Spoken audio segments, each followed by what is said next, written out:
بسم الله الرحمن الرحيم الحمد لله رب العالمين والصلاة والسلام على سيد المرسلين وعلى آله وصحبه أجمعين سبحانك لا علم لنا إلا ما علمتنا إنك أنت العليم الحكيم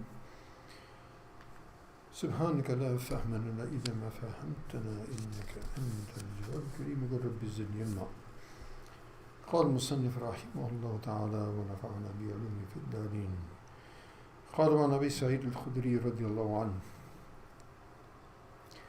أن النبي صلى الله عليه وسلم قال: لا تصاحب إلا مؤمنا ولا يأكل طعامك إلا التقي.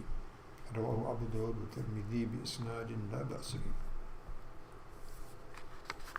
So continuing with the chapter of visiting the people of virtue and piety and remaining in their company, in other words, seeking out the good company of the good people. So here another very interesting hadith, not that there is a hadith of Rasulullah which is not interesting, but this is particularly interesting and relevant, particularly in this day and age that we live in. So this riwayat of Abu Sa'id al-Khudri radiallahu anhu, Sahabi Jalil, he says that the Prophet ﷺ said, do not take as companion, do not remain in the companionship, don't be in the company of other than a mu'min. Don't remain in the company except of the believers. And only the people of taqwa should eat your food. لا يأكل طعامك إلا تقي. No one should eat from your food except a taqi.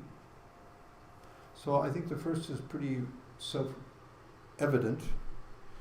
Don't you take as companions other than mu'mineen. So what does this mean? Does this mean we can't have any relationship with other than believers, people of Iman? Obviously, as we say, muqtadi'at al-hayat, the requisites, requirements of life require that we deal with all kinds of people, we interact with all types of people, particularly those who live in a non-Muslim society. But here, what is meant here is don't take as a close companion. We talked about that also, wali. Don't take as your ally, don't take as your helper, don't take as your close companion. As we're going to see, because the one whom you are taking companionship with, his attributes will rub off on you. So you'll be affected, you'll be impacted by his company. So therefore, only remain in the company of those who you'll get some good impact. Okay, and this one, however, no one should eat your food except a muttaqi. So what does that mean? Well, no one would eat your food unless you invite them, right?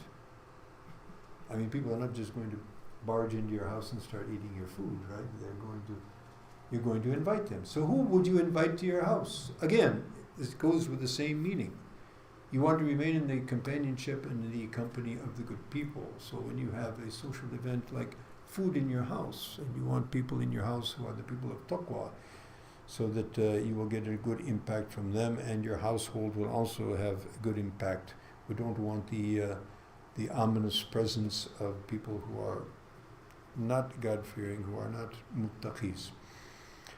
So what does that mean? Now, for example, we have functions. Sometimes we invite people to our functions, to our house, and they might be relatives, they might be business associates, they might not be exactly muttaqis. So how does that work? Well, if there is some expediency, there's some necessity for that, for the sake of building relationships. Also keeping in mind that sometimes people who are not, of that degree, we would invite them to impact them rather than, we take impact from them, but rather we try to impact them. In other words, invite them for the sake of da'wat. Not only da'wat al-ta'am, but da'wat al-kalam. So we invite them and we use this opportunity to bring them closer to Allah subhanahu wa ta'ala, and that's fine.